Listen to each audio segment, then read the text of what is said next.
¿Alguna vez nos hemos preguntado cuándo supimos que la Tierra es una esfera?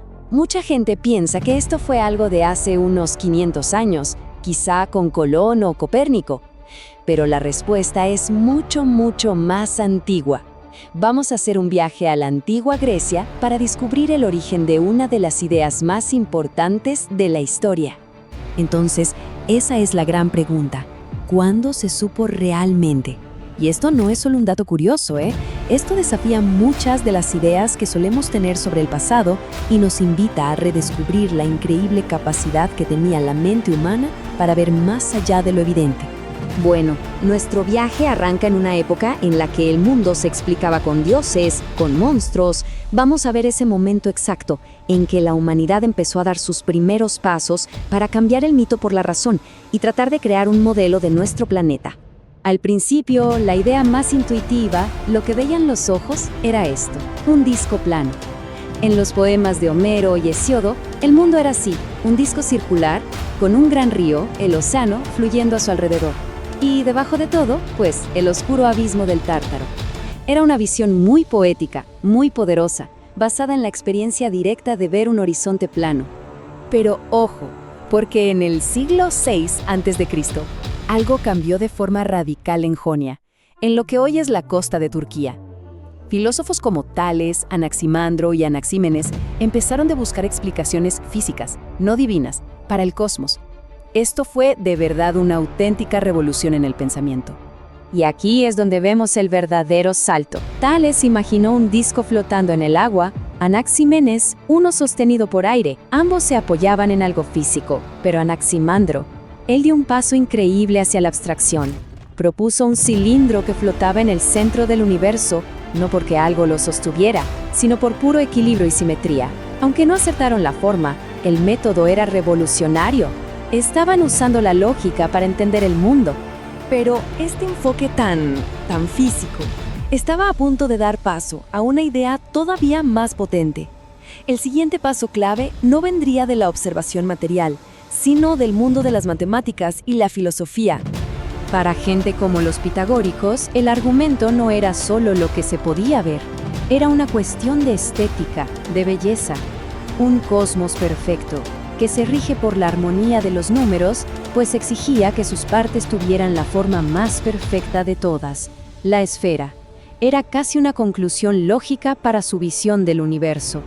O sea, lo que está pasando aquí es que la idea de una Tierra esférica se estaba volviendo una necesidad filosófica, incluso antes de tener pruebas físicas contundentes. Parménides, por ejemplo, no solo lo dedujo por lógica, sino que fue el primero en proponer zonas climáticas, un concepto que sencillamente no tiene sentido en un mundo plano. Y entonces llega el personaje que va a poner todas las piezas en su lugar. Aristóteles va a transformar la Tierra esférica de una teoría muy interesante a un hecho científico que se podía demostrar. La prueba más famosa de Aristóteles es de una elegancia brillante y tiene que ver con los eclipses de luna. Él observó que la sombra que la Tierra proyecta sobre la luna tiene siempre un borde redondo. A ver, un disco solo proyectaría una sombra redonda si está en una posición muy específica, pero una esfera siempre proyecta una sombra redonda, sin importar el ángulo. Era una prueba simple, que se podía repetir y que cualquiera podía ver.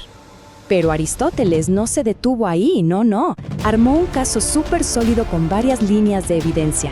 Se dio cuenta de que las estrellas que vemos cambian si viajamos al norte o al sur. Observó cómo los barcos en el mar desaparecen poco a poco en el horizonte, primero el casco y al final el mástil. E incluso usó la física, argumentando que la materia pesada tiende a juntarse hacia un centro, formando naturalmente una esfera. Con todo esto, el debate quedó prácticamente cerrado para los pensadores serios del mundo antiguo. Claro, saber que el mundo era una esfera no fue el final del camino, sino el comienzo de uno nuevo. La siguiente pregunta era inevitable. Si es una esfera, ¿qué tan grande es? Este era el desafío que parecía imposible que se propuso resolver Eratóstenes en el siglo III a.C. Y su ingenio para lograrlo es de verdad una de las hazañas más grandes de la ciencia. A ver, su método fue una genialidad.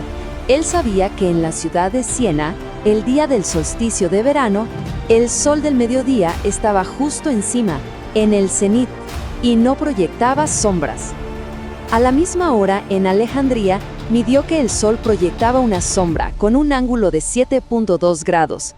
Conociendo la distancia entre las dos ciudades, que la midieron caminantes profesionales, pudo usar geometría simple para calcular la circunferencia total del planeta.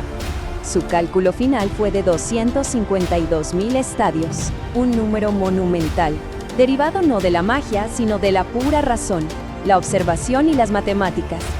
Y aquí es donde la cosa se pone increíble, su precisión. Dependiendo de cómo convirtamos la medida del estadio, su resultado tiene un margen de error de apenas entre el 1 y el 2%, en comparación con las mediciones que tenemos hoy con satélites. Y esto lo logró hace más de 2.200 años.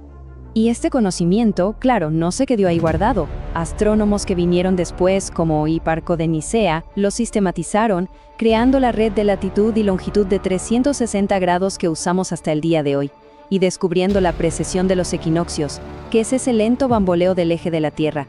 La geografía se había convertido oficialmente en una ciencia matemática. Entonces, ¿por qué nos importa toda esta historia antigua hoy en día? Bueno, no se trata solo de la forma que tiene la Tierra, se trata de la forma que tiene el conocimiento mismo.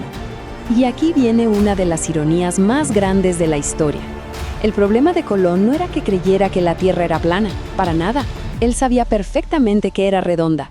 Su error fue confiar en un cálculo posterior e incorrecto de Ptolomeo, que hacía que el planeta pareciera un 25% más pequeño. Fue una inexactitud, no la ignorancia, lo que impulsó la era de los descubrimientos. Y esto nos lleva al punto más importante de todos, la creencia popular de que en la Edad Media la gente pensaba que la Tierra era plana. Es un mito. Los pensadores educados de la Edad Media, tanto en el mundo cristiano como en el islámico, sabían perfectamente que era una esfera. Este mito se creó mucho después, para hacer ver que el pasado era oscuro en contraste con la luz de la Ilustración. Y esto nos deja con una reflexión final. El viaje intelectual de los griegos, desde un disco plano hasta un globo medido con una precisión asombrosa, nos recuerda que siempre debemos cuestionar nuestras propias suposiciones. ¿Qué ideas que hoy damos por sentadas serán vistas como simples mitos en el futuro? La historia nos enseña que el conocimiento siempre está en construcción.